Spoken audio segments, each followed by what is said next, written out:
ఇన్నేళ్ళ నుంచి రోడ్లు ఉండిందా? ఇప్పుడే కొత్తగా వేస్తా ఉన్నారా? మా తాత వాళ్ళు వచ్చి 35 ఏళ్ళు అవుతా ఉంది, 35-40 ఏళ్ళు అవుతా ఉంది ఇటుకి వచ్చి, ఈ ప్లేస్ కి వచ్చి. నేను పుట్టలేదు ఇటుకి వచ్చినప్పుడు. ఓకే. నేను వచ్చి 15 ఏళ్ళకి ఈడ నేను పుట్టినాను. ఈడొచ్చి మీ తాత వాళ్ళు ఇక్కడికి వచ్చిన 15 ఏళ్ళకి నేను పుట్టినాను. ఓకే. 35 ఏళ్ళుగా ఎమ్మెల్యేగా టీడీపీ గవర్నమెంట్ ఉంది మా ఊర్లో. కానీ మాకు రోడ్డు లేదు, మమ్మల్ని పట్టించుకునే వాళ్ళు నాదోడు ఎవరు లేదు. వైఎస్ఆర్సీపీ వచ్చినాక ఇప్పుడు సీసీ రోడ్ వేస్తా ఉన్నారు, నీళ్లు సౌకర్యం లేకుండా ఉండే.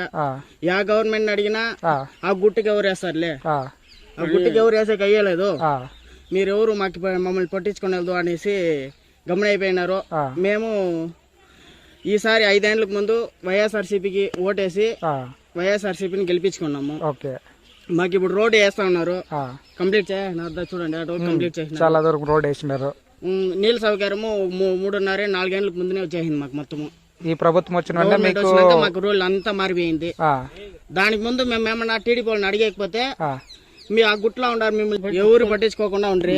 35 ఏళ్ళకి ఎమ్మెల్యేగా గెలుస్తా ఉన్నాడు నారా చంద్రబాబు నాయుడు గారు. కుప్పంలో 35 ఏళ్ళకి ఎమ్మెల్యేగా ఇచ్చేసినారు.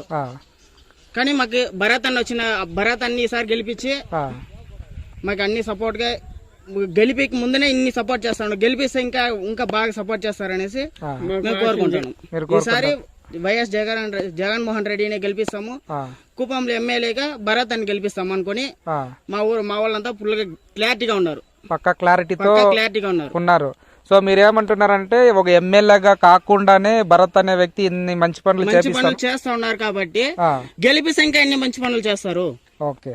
సో మీ నమ్మకం నిజమవ్వాలని మేము కూడా దేవుణ్ణి కోరుకుంటున్నాం. Thank you very much.